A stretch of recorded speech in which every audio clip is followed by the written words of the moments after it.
Station for the Aggies. News Talk KVNU, 102 FM, 610 AM. And on Alexa, Google, online, or the KVNU mobile app.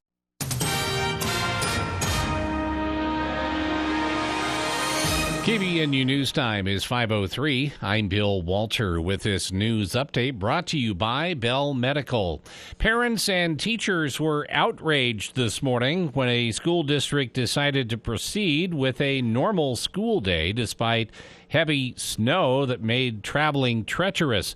The Cache County School District posted on social media just after 7:30 a.m. saying schools would operate on a regular schedule despite the weather. The decision to have a normal school day came as the valley was hammered with multiple inches of snow, which blanketed roads. Parents, teachers, and staff were shocked by the decision, saying the district should have called for a late start day or canceled school altogether. Hundreds of comments flooded the district's social media page, questioning the decision. Families also questioned how the district planned on getting students back home as snowy weather is forecast to linger throughout the day. Later today, the district updated their social media post saying they made the wrong call in scheduling. The update read, quote, "Today we made the wrong call. Based on the conditions, we realized schools should have at least had a late start. The safety of our students and staff is very important to us, and we will be doing a thorough review of our processes to determine how we can continue to improve." KVNU News Time is 5:04. And unfortunately, a little bit more snow and rain in the forecast for tonight. Maybe about another inch accumulation. Overnight low around 30. Patchy fog developing overnight into the early morning hours, giving way to partly sunny skies on Thursday, high around 40. Partly cloudy, then mostly sunny, around 40 degrees on Friday. It's been to 38. Right now it's 35 at KVNU. Before you put your sleeping bags away, give them a good wash in Mount Logan Laundries. 55 and 80-pound washers in Logan and Brigham. Also, they have free Wi-Fi at their Logan location as well. Mount Logan Laundry, the cleanest spot in town. Curious about Bell Sculpt and what sets it apart from other cosmetic treatments? At Bell Medical, we specialize in minimally invasive body sculpting, which means no general anesthesia, so you're awake and comfortable throughout. You can even watch fat being removed. Unlike those who freeze fat cells, we permanently remove them, providing instant results in just one visit. With Bell Sculpt, you're guaranteed 2 to 5 inches of fat loss, all in a safe and effective way. Schedule your free consultation at our bountiful clinic at bellmedical.com. That's BELLE medical.com. KVNU News Time is 5:06. Officials have confirmed that a 12-year-old boy has died following a campfire incident at his home in West Point. Deputy Chief King of North Davis Fire reported that the call came in around 4:30 yesterday for an incident in West Point. Although details of how the incident occurred were not provided, King said that a woman, identified as the boy's mother, was transported by ground to a local hospital with critical burns to the lower half of her body after trying to save her son from the flames.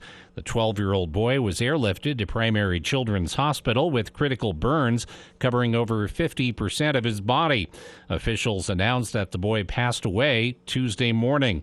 So this incident did occur on Monday afternoon. Sheriff Kelly Sparks said that responding to this call and aiding the family will be a moment that will stay with their deputies and other first responders for a lifetime. He expressed his sincerest condolences to the family and those impacted by the accident. Deputies from the Davis County's Sheriff's Office said the boy's mother has since been treated at a local hospital and released. Additional details, including the identity of the boy, have not been released. And no injuries were reported after a semi hauling double tankers rolled off of US 191 into a cemetery in Carbon County. According to photos from the scene from Utah Highway Patrol, it did not appear any headstones at Castle Gate Cemetery were damaged. The cemetery primarily holds graves of miners and their family members who died around the 1920s. Officials said the semi rolled off the highway near milepost 252, about 2 miles north of Helper, on Tuesday afternoon. UDOT closed US 191 just before 4 p.m. while they responded and got the semi back upright. The road was expected to be closed through 5:30 p.m. Troopers said nothing was spilled from the tankers at the scene. KVNU News Time is 5:08. For more details on these and other stories, visit CashValleyDaily.com. It's our President's Day sale at the Sportsman on Main Street. Don't miss this sale. All winter outerwear for men and women is 40 to 60% off. All clothing has been marked down. Skis, boots, and bindings are up to 50% off. Ski poles and ski goggles are half price. Insulated shoes and boots are half price. There is still lots of winter left, so get your new gear at the Sportsman and get out in the snow. It's our President's Day sale, up to 60% off, going on now, only at the Sportsman on Main Street in downtown Logan. When it comes to home care, it's important to know you have a choice. If you or a loved one is in need of hospice or home health services, remember that Primrose Home Care and Hospice believes in treating the patient as well as the problem. We work directly with you and your doctor to create a health plan that's catered to your needs. Our team is devoted to providing options in the freedom and safety of your own home. Visit us at primrosecare.com or call to schedule a free consultation. Primrose Home Care and Hospice, your local hospice and home health provider since 2006. Hi everyone, it's Congressman Blake Moore here. I am looking forward to hosting a series of in-person town halls throughout the 1st District, and I would love to see you. I will provide an update on my work in Congress and take your questions. 2024 has already been a busy and productive year for Team Moore, from committee work to meeting with many constituent groups, both in Washington and throughout the district, to learn more about the work you are doing for our community. On Wednesday, February 21st, I will be in Weber County at noon at Weber State University Walker Institute, Box Elder County at 5 p.m. at the Elwood Town Hall, and Cache County at 7 p.m. at the David B. Haight Center at Utah State. On Thursday, the 22nd, I will be in Salt Lake County at noon at the Hinckley Institute at the University of Utah. And finally, on Tuesday, the 27th, I will be in Davis County at 5:30 p.m. at the Catalyst Center. For more details and to sign up for my weekly e-newsletter, visit my website at blakemore.house.gov and follow us on social media at Rep. Blake Moore for updates and announcements. Thank you. Paid for by official funds authorized by the House of Representatives.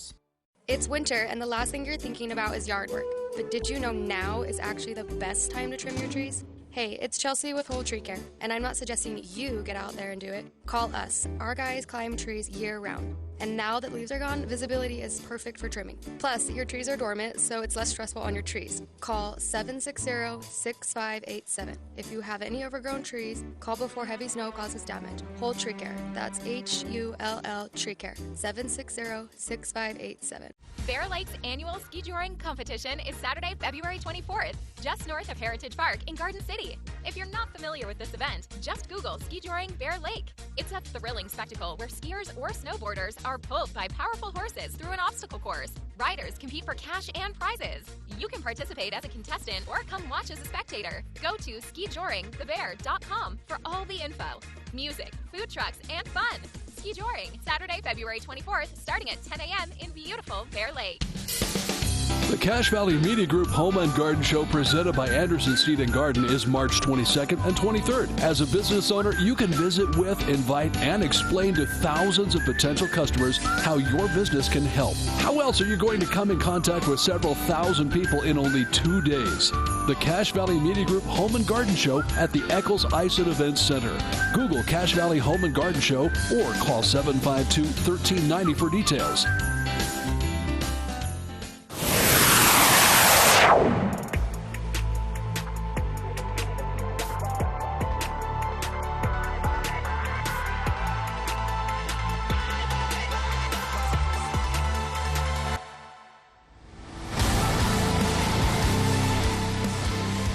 Welcome back to KVN News for the People. It is the waning weeks of the legislative session. If you're looking for some cheap entertainment, this is free entertainment, and sometimes not so entertaining. Sometimes it'll make your face red, make you furious. But le.utah.gov, you can stream all the action all day long. They start about 10 in the morning. And this time of year, so throughout most of the session, they go to 10 take lunch at 5. It's a 2-hour lunch. They come back at 2, and then we'll work and vote and things like that until 4 or 5. But this time of year, they start adding the evening session. So they break at 4 and come back at 6. And some nights they'll go just 6 to 8, some nights 6 to 9, some nights 6 to almost midnight. And then they have until midnight a week from this Friday to do all business. A lot of bills this session. In fact, we talked about this last week, more than 120 bills related to education in the classroom, which I was happy to hear Senate President Stuart Adams say was too many. In fact, he went so far as to say, I hope we don't get time for them all, which is a rare thing for a member of leadership to say, that they're actually actively hoping that bills sponsored by members of their caucus don't get heard. But Senate President said 120 bills dealing with education in the classroom, that's beyond micromanaging. Same thing applies to many things. One big question, and I talked about this with Mayor Daines off air to see if there was any news, and there isn't yet, but we talked about it with her last month, and things are still kind of in the same situation. But I've mentioned this several times on the show, that the legislature has signaled repeatedly that they are willing to take decision-making power away from cities when it comes to the housing crisis. And so that could mean general policy as far as, housing long-term planning. They kind of did that a little bit, although I wouldn't call this taking power away from the cities. They did something the legislature doesn't often do, because they don't like it when the federal government attaches strings to money. But they attach strings to money. They said to cities several years ago, get your ducks in a row when it comes to housing and development. Population set to grow. In some areas, nearly double. Here in Cache Valley, not quite doubling, but we are expected to see an increase of about 66% of our population over the next 30 years. And so the legislature said to cities, plan for this. Start planning now. Get a master plan together and report back to us. Some cities were already there. Logan City, for example, was already there. They just updated theirs and reported to the legislature that way through the League of Cities and Towns. Other cities, especially smaller rural cities, this was something completely new to them. They'd never had to do it before. And some cities even argued there was still no need for them to do it. There are a handful of cities, especially in southern Utah, where growth is not coming. In fact, a lot of cities in Garfield County are still shrinking, and that's shrinking so much that some of the school districts are actually at risk of not having enough students to justify existing, which would mean students being bused 45, 50 minutes to school in some cases. So the growth is not, consistent statewide. But Utah County, Salt Lake County, Davis County, Weber County, Box Elder County, Cache County, and somewhat in Rich County, though, as I understand it, it's not on the legislature's radar yet. But all these other areas, from Cache County on down to the Provo area along the Wasatch Front, the growth is noticeable, and it's kind of picking up steam. And as far as the projections go, there's a chance that the projections don't materialize, that areas that are projected to see a doubling of their population don't actually see a complete doubling, because these things don't happen in a vacuum. And as growth comes to an area, it can actually change the area or change the attitude of the general public towards the area, and that can drive people away that are migrating in. One of the challenges here in Cache Valley, especially, and less so along the Wasatch Front, where it's a little, someone along the Wasatch Front born in Weber County, it's not that big of a deal for them to end up having to find a house, even if it's in Salt Lake County. It's still just a 25-minute drive. It's a bit different here in Cache County, where if someone's born here and they grow up, they graduate high school, they maybe go to college, maybe they don't. Either way, at a certain point, either in their late teens or mid-20s, depending on their education pathway and career pathway, they're at a certain point looking to start a family, looking to buy a home, they get married, and they want to stay, if possible, where they grew up. That's something we should all be able to relate to, right? And that's where most of our growth here in Cache Valley is going to come from and has been coming from. And so it's a bit different here, where along the Wasatch Front, a master plan can be a little more forgiving when it comes to housing options. Here in Cache County, I think the expectation that most residents have is that their children, as they grow up and move into their own home, would be able to stay here. And that's going to require a lot of building, because right now we don't have that kind of housing capacity. It's also going to require all of us, regardless of which city here in the valley you live in, wrapping our heads around higher density housing and taller buildings, building up. Now we're not. I have no idea when we'll see our first, 10-story housing complex. Maybe we won't ever in Cache County, and maybe if we do, maybe 10 stories will be the height that we cap things at. I don't know. I don't think, at least in my lifetime, I don't think there will be a time when you see some of the 20-story buildings you see in downtown Salt Lake. But we do have to wrap our heads around more, 5-6-story apartment complexes and things like that, and more of them, because it's just not realistic to build a house with, 1.5 acres for everyone. There's not enough space for that, and eventually Cache Valley is no longer Cache Valley. It's just a giant subdivision with no open space and no wildlands. So, we don't want that. So growing up and growing more dense is definitely going to be part of the future. But the point I'm trying to make here is that Logan City and a lot of the surrounding cities in Cache County had already planned. They had already started looking at this and saying, okay, we need to start. Maybe we change zoning here. Maybe we change zoning there. So Logan City and Cache Valley in general, I don't think were the cause of the legislature's current attitude. I think it was other areas. I know there was one city that outright said no to the legislature, that they weren't going to plan. In fact, they weren't going to issue building permits. They were going to halt growth because they didn't want it, which is kind of a boneheaded move for a city, but, it happened. And the legislature's response to this, and as I understand it, their response to a general sentiment that some cities are not taking this as seriously. They're not hurrying enough to get these long-term plans together and to be able to say to the legislature through the League of Cities and Towns, here's how growth will happen in our area, in our city. And so the legislature last session sent kind of a warning shot through a piece of legislation that didn't end up passing, but it did make it from a committee meeting to a floor debate in the House.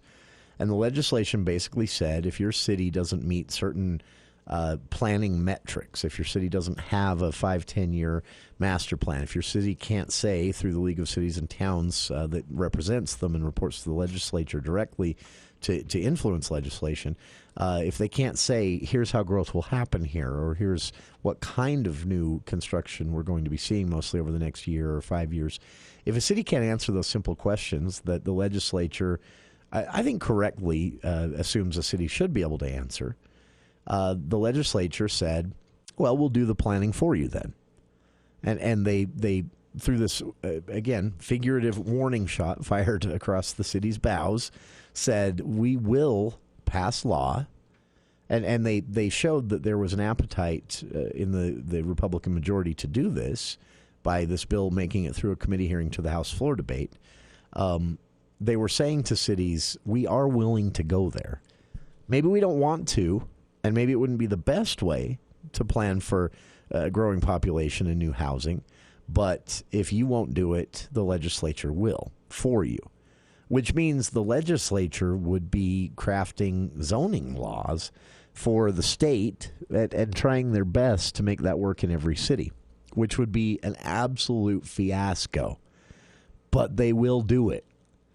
And so this session I was hoping would get off to a kind of a different tone because new Speaker of the House Mike Schultz replacing Brad Wilson, who retired from the legislature to run for Senate. Schultz said before the session had started in an interview, he said, and this is the Speaker of the House speaking, which means he's setting a tone. This is a very powerful position. And he can say to his caucus, no, we're not going to be doing bills like this. We're not going to be passing things like this. It's what the privilege of leadership. And Schultz said in an interview just a few days before the session started that he doesn't know if it's smart for the legislature to be getting into this, to be getting into having discussions about statewide zoning policy to increase the housing supply.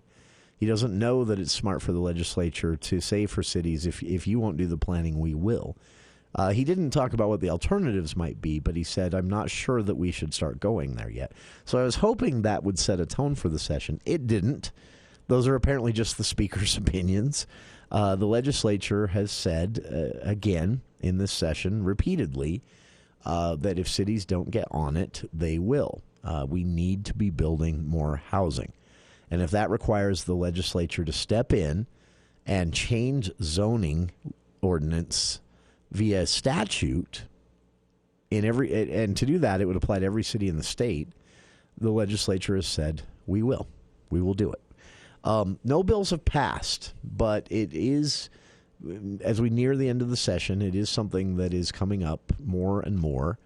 And the League of Cities and Towns is pushing back, of course. They represent cities, and they're saying, look, the cities should manage this type of thing. The state should not be dictating zoning and housing policy to each city because, they don't specifically mention cities here in Cache Valley, the League of Cities and Towns, when they make this argument back to the legislature. But I'll give you an example. Imagine the legislature crafting zoning policy that will apply equally to Logan City as it will Mendon. That makes no sense whatsoever. Now, Mendon has been doing a lot of, there's a lot of building, a lot of new construction, a lot of new houses out there in Mendon, but it is a much smaller city with a much different set of concerns and a very different future ahead of it as far as growth goes. And so to try and, make a blanket zoning policy for housing specifically that the legislature might pass and it would then be statute statewide, and have that same zoning policy apply to Logan City as it would Mendon City, or pick any other satellite city in the valley outside of Logan, Hyde Park, North Logan. North Logan's kind of getting close to being the same spot as Logan as far as planning goes. But you see what I'm saying? A statewide zoning policy will be a mess. But the legislature is not pulling back from this.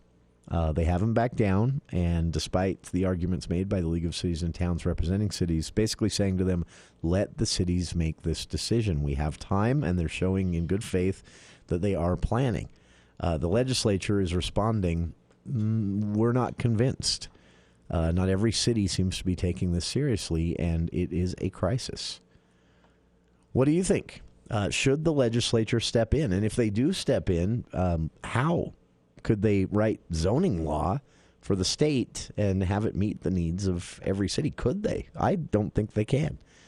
How do you feel? 753-5868. We'll be back right after this. Are you getting overwhelmed by decisions regarding Social Security? Adams Wealth Advisors is here to help you secure your financial future by helping you navigate the complexities of the Social Security system. The team of experts at Adams Wealth Advisors is ready to guide you through the process and tailor a custom financial plan that fits your goals and aspirations. With Adams Wealth Advisors, it's not just about managing your wealth, it's about empowering your future. Call 752-1702 or search online for Adams Wealth Advisors to schedule an appointment with a Social Security expert today.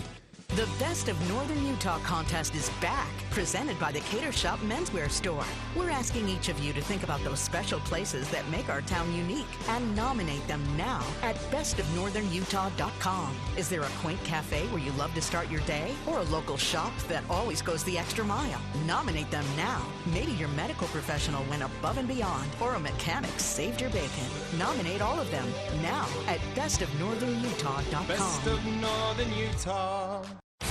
24 NCAA appearances, 17 conference championships, 10 tournament championships. New head coach Danny Sprinkle and the Aggies are carrying on their commitment to excellence. Tip to Brown. Brown at the three. Yes! It's the three. What a shot. The Utah State Aggies play here. With pregame beginning 1 hour before tip-off, play-by-play and postgame interviews and Aggie call afterwards. It's Aggie basketball on News Talk KVNU.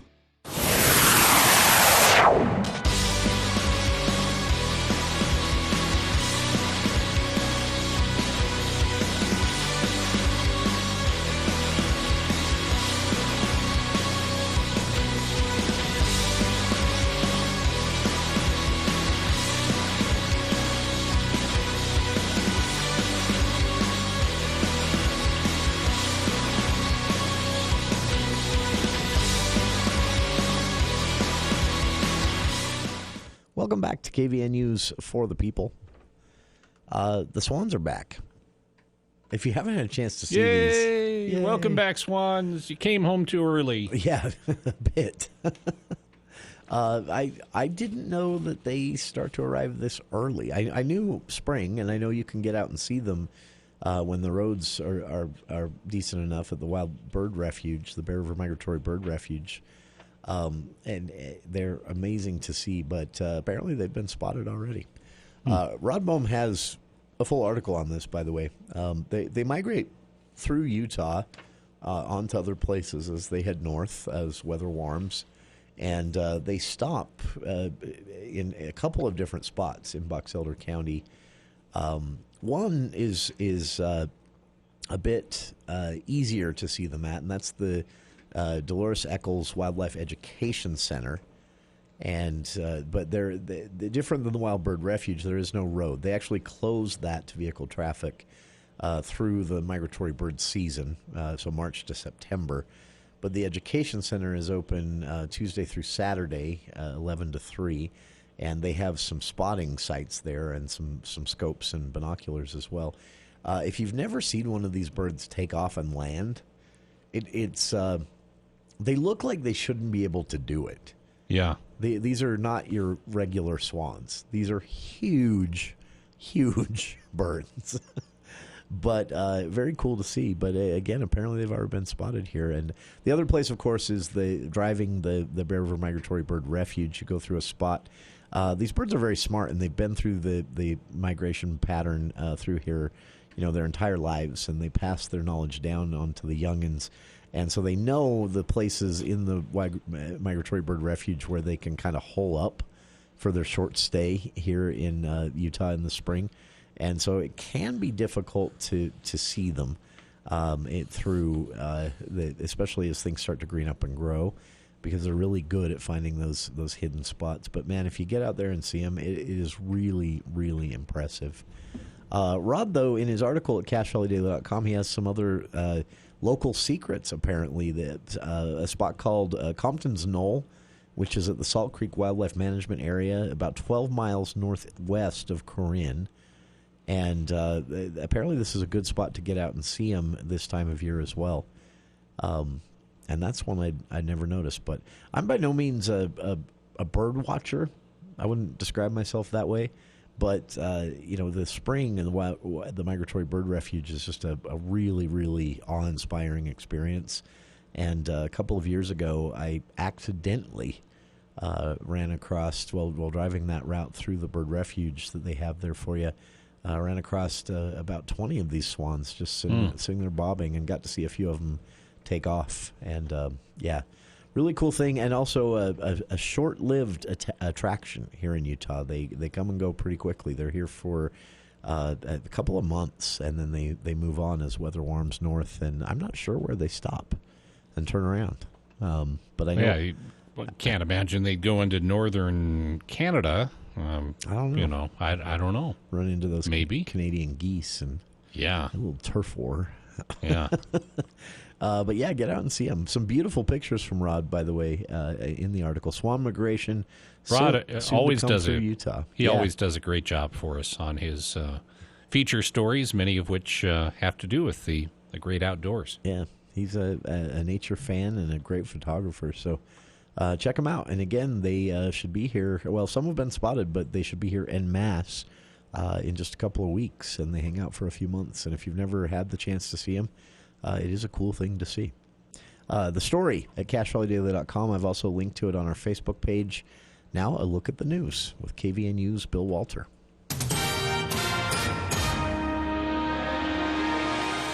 Thank you, Jason. KVNU News Time is 5:33, and the news is brought to you by Mount Logan Laundry. A bill advancing in the Utah State Legislature threatens to cut funding from cities that refuse to recognize medical cannabis as a legitimate prescription drug. Senate Bill 233 is being backed by two powerful lawmakers on Utah's Capitol Hill.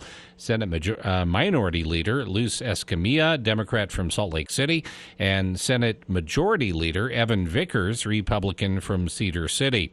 The two are tasked by the Utah State Senate with running medical cannabis legislation. Senator Escamilla's bill makes a small number of changes to the state's medical cannabis program, which has been in place since 2018 when voters approved a citizen ballot initiative legalizing it. But it also cracks down on a problem she said has emerged where some cities refuse to abide by state law. After voters approved medical cannabis and the legislature adopted a tightly regulated program, the legislature took the approach that cannabis ought to be treated like any other prescription drug. It is a controlled substance, but it is no different than any other prescription. But the Senate Minority Leader said a handful of cities have refused to recognize medical cannabis as a legitimate thing, going so far as to question city workers if they have a medical cannabis card and disciplining those who do. Leaders of the Church of Jesus Christ of Latter-day Saints have released more details about the remodeling of the Provo, Utah Temple. The temple, which has served BYU students, missionaries at the Provo, Utah Missionary Training Center, and local church members for more than 50 years, will close February 24th for reconstruction and will be renamed the Provo, Utah Rock Canyon Temple. During the closure, members from the temple district will be encouraged to attend other temples as their circumstances permit. A completion date was not given. The Provo, Utah Temple was dedicated in February 1972. The temple will remain at the mouth of Rock Canyon on Provo's East Bench, overlooking BYU, the Provo MTC, and Utah Lake. And Darius Brown scored a season-high 25 points, and Utah State beat number 19 San Diego State 68-63 last night in the Spectrum to take sole possession of first place in the Mountain West Conference. Greg Osobor matched his career high with 7 assists while adding 17 points and 7 rebounds for Utah State, who went ahead for good late in the first half on a three-pointer by Brown. With the win, Utah State improves to 10-4 and is atop alone at the Mountain West Conference 22-5 overall record, and they get a week off. They're next in action next Tuesday at Fresno State. KBNU News Time is 5:36. The colder weather is here. Are your quilts and blankets looking dingy? Is your winter coat or jacket dirty enough to stand in the corner just by itself? Well, go to Mount Logan Laundry. It'll take no time at all to freshen up everything. They have the 55 and 80-pound washers, the biggest around, and great big dryers, too, and it costs a whole lot less than dry cleaning. Free Wi-Fi and drop-off service. Mount Logan Laundry really is the cleanest spot in town on the corner of 5th East, 9th North in Logan, or in Brigham at 1st East, 7th South. Mount Logan Laundry. ABC News, I'm Daria Albinger. The Biden administration is considering executive action to toughen asylum restrictions. An official says the president is still hoping Congress will pass a border security deal. More than 150,000 Americans will get emails from President Biden telling them their student loan debt has been forgiven. Starting today, we're canceling student debt for borrowers who are enrolled in the SAVE plan and have been paying student loans for as little as 10 years. To qualify, you must also have a balance of no more than $12,000. The FBI is offering an up to $15,000 reward for information which leads to the whereabouts of 12-year-old Lori Page. The Tallahassee, Florida girl has been missing since last June. A high school in Jackson, Mississippi was on lockdown while police searched for 3 armed suspects who were accused of stealing vehicles and firearms. The suspects fled into a wooded area. This is ABC News. KVNU weather for tonight, rain and snow in the forecast this evening, and a slight chance of snow after midnight. Patchy fog after midnight. Accumulation up to 1 inch, low around 30, and then partly sunny on Thursday. Patchy morning fog, high around 40. Partly cloudy, then mostly sunny on Friday and around 40 degrees. It's been to 38. It's 36 right now at KVNU. Roof Rescue is dedicated to keeping your home safe and dry from minor repairs to complete roof replacement, celebrating 10 years of providing watertight peace of mind. RoofRescueUSA.com or call 435-999-4268.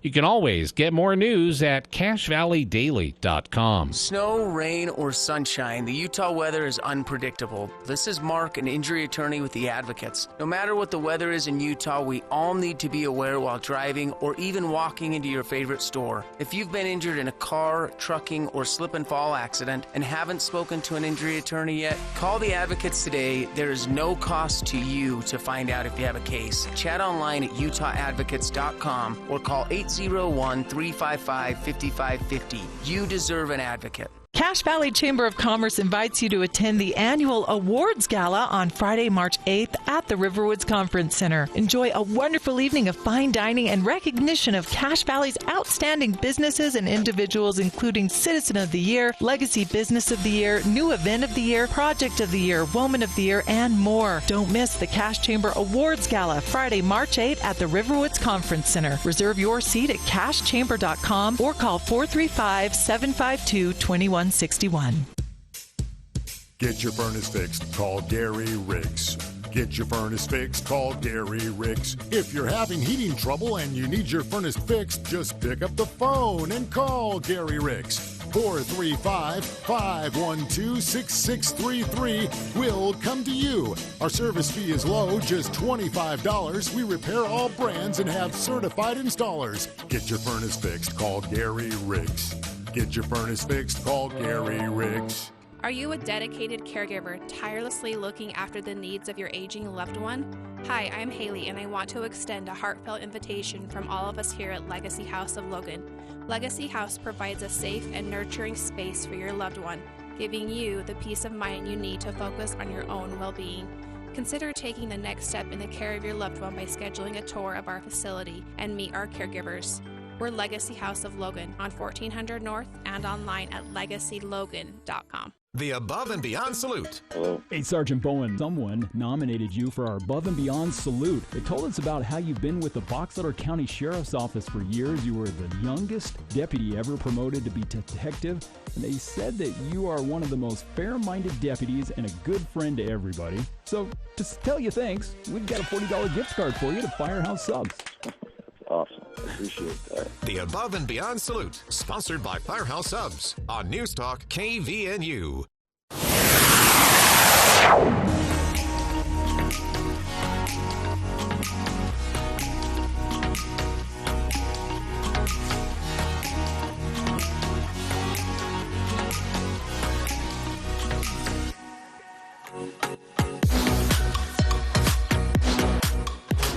Welcome back to KVNU's For the People.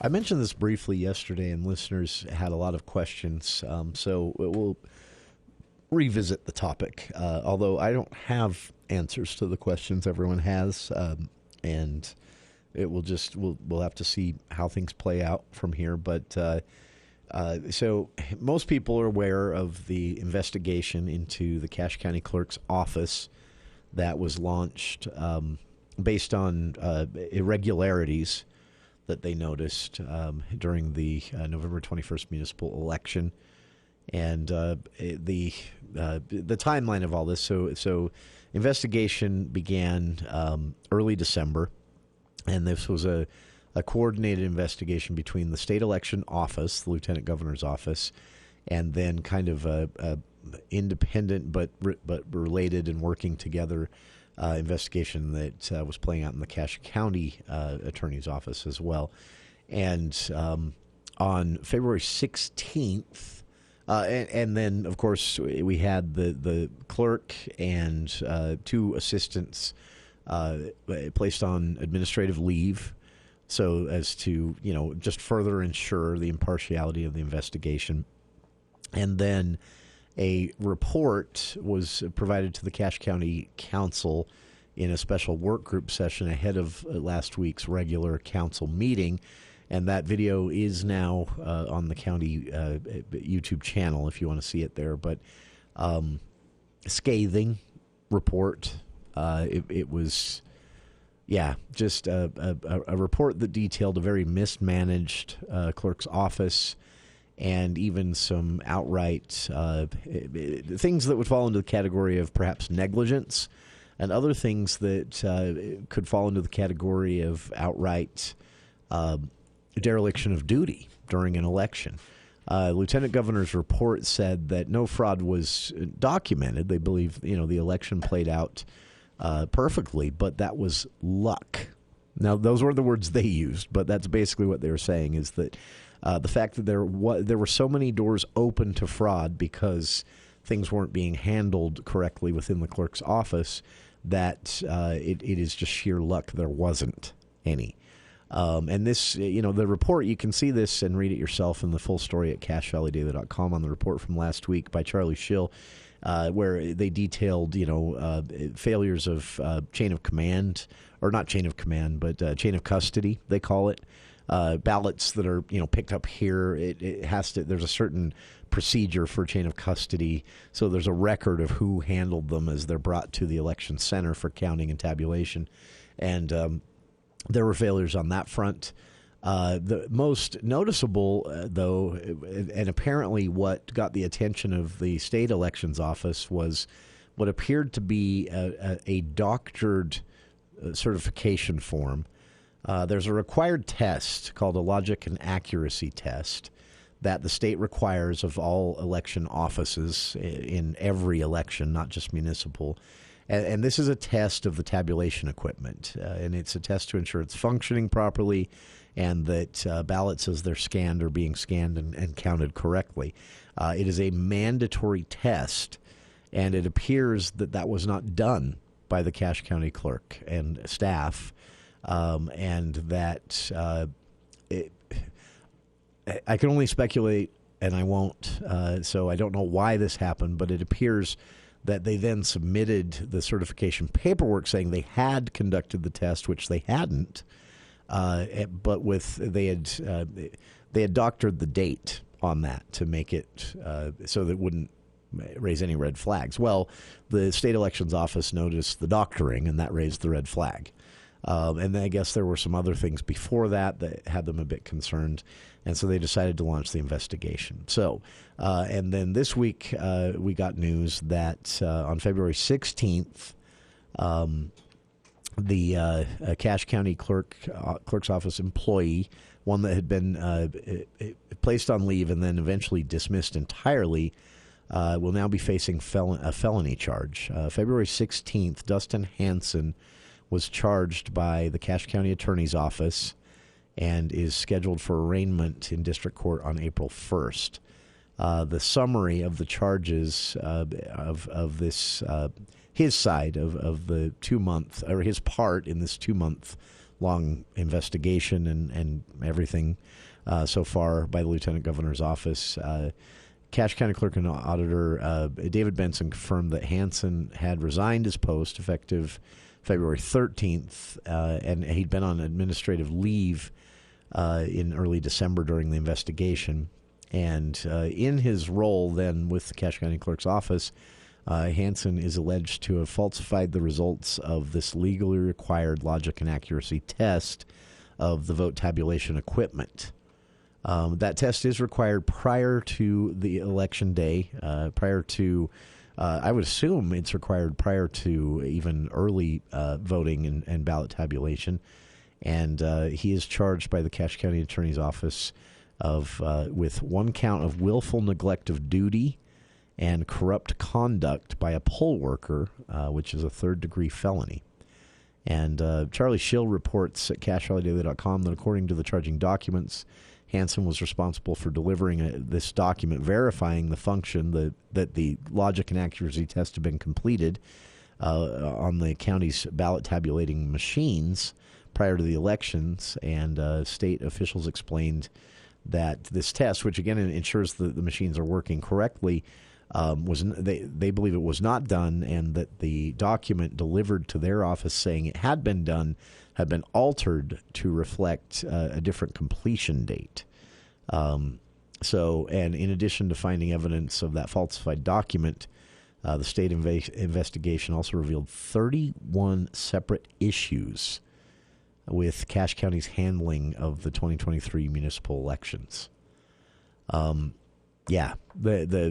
prefacing letter that was presented to the council before the details of the report were presented, written by Lieutenant Governor herself, Deidre Henderson. She admonished Benson, the clerk, for numerous leadership failings, including falling short of statutory obligations and failure to adhere to practices to guard against fraud and election manipulation. And again, state investigators found no evidence of fraud, but the doors were definitely open to it, the report concluded. And that was because, well, people weren't doing their jobs in the clerk's office. So that's where we're at on that.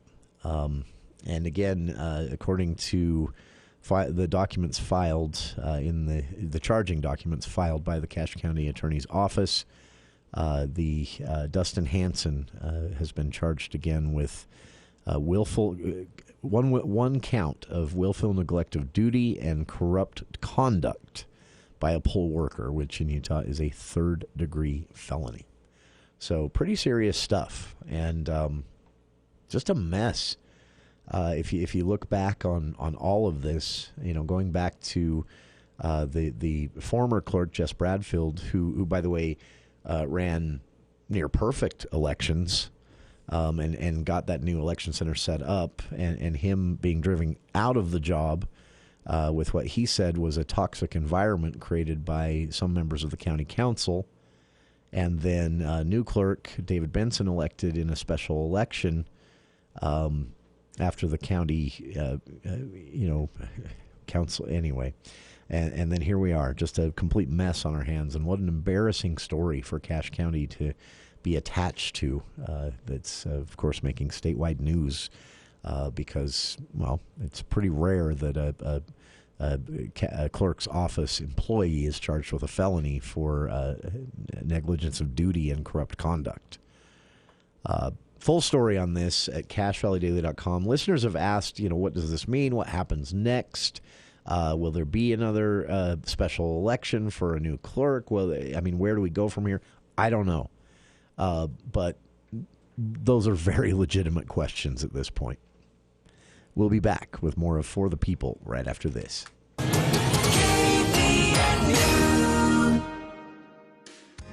Fatigue, headaches, weight gain, hair loss, insomnia, anxiety, intestinal issues, joint pain. Do you suffer from consistent symptoms like these, and no matter how many doctors you see, things still don't improve? Whether you have a thyroid problem, an autoimmune issue, or chronic symptoms, we can help.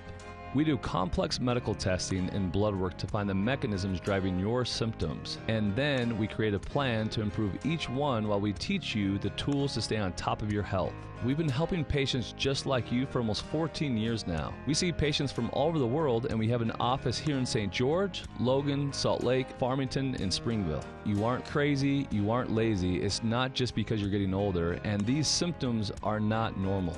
No matter what symptoms you have, you shouldn't feel this way, and we can help. Don't accept Band-Aid answers. Call Red River Health and Wellness at 855-55-RIVER. Call Red River today. Senate Bill 210 is a medical emergency at the Utah legislature. Ophthalmologists and optometrists are not the same. Optometrists don't complete medical school, no hospital internship, and no surgical residency. Ophthalmologists are medical doctors with years of surgical training on real patients. Now, optometrists want to perform surgery using lasers on the only eyes you'll ever have. Optometrists are not medical doctors, yet they want Senate Bill 210 to suddenly make them surgeons. Does that make sense to you? Your state senator can help stop this nonsense by voting no. It takes years of training to make a surgeon. No bill can ever change that. Tell your senator to keep Utah eyes safe. Vote no on Senate Bill 210. Paid for by the Utah Ophthalmology Society. Does your house have that closed-up smell? Do you feel like you're dusting more frequently? Have you noticed an increase in allergy symptoms? It might be time to have your air ducts cleaned. Call a Logan-based business, The Duct Hunter, at 435-770-4813 for a quote and to schedule an appointment. We are the Duct Hunter. Breathe better, save money, protect your home. We are the Duct Hunter. Intermountain Budge ENT Clinic has an experienced and caring team of physicians and staff to assist you with all of your ear, nose, and throat concerns, including head and neck surgery. Doctors Kaiser and Wilson and their staff at Intermountain Budge ENT Clinic will work together to provide excellent care and support throughout the entire surgery process, from your pre-op visit to your full recovery. And they accept all insurance. For more information about Doctors Kaiser or Wilson, search Budge Clinic ENT or call 435-716-1420. Local care with Intermountain expertise. The Cache Valley Media Group Home and Garden Show, presented by Anderson Seed and Garden, is March 22nd and 23rd at the Eccles Eye Center. For 25 plus years, thousands of people have enjoyed this fun and helpful home show. Main Street access, great parking, and thousands of visitors make it perfect for your business. Reserve your space today. Google Cache Valley Home and Garden Show for details or call 752-1390. That's 752-1390.